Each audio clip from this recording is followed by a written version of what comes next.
पाकिस्तान और बांग्लादेश के दरमियान पहले टेस्ट के चौथे रोज का खेल बारिश से मुतासर है। बांग्लादेश ने 2 विकेटों पर 93 रन बना लिए। ढाका में चौथे रोज बांग्लादेश ने अपनी दूसरी इनिंग्स 7 रन बगैर किसी नुकसान के शुरू की तो 23 रन के मजमूई स्कोर पर दोनों ओपनर्स पवेलियन लौट गए। पाकिस्तान और बांग्लादेश के दरमियान पहले टेस्ट के चौथे रोज का खेल बारिश से मुतासर है। बांग्लादेश ने 2 विकेटों पर 93 रन बना लिए। ढाका में चौथे रोज बांग्लादेश ने अपनी दूसरी इनिंग्स 7 रन बगैर किसी नुकसान के शुरू की तो 23 रन के मजमूई स्कोर पर दोनों ओपनर्स पवेलियन लौट गए।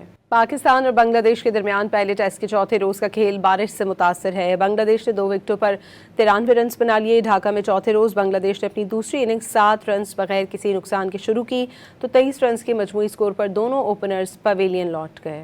पाकिस्तान और बांग्लादेश के दरमियान पहले टेस्ट के चौथे रोज का खेल बारिश से मुतासर है। बांग्लादेश ने 2 विकेटों पर 93 रन बना लिए। ढाका में चौथे रोज बांग्लादेश ने अपनी दूसरी इनिंग्स 7 रन बगैर किसी नुकसान के शुरू की तो 23 रन के मजमूई स्कोर पर दोनों ओपनर्स पवेलियन लौट गए।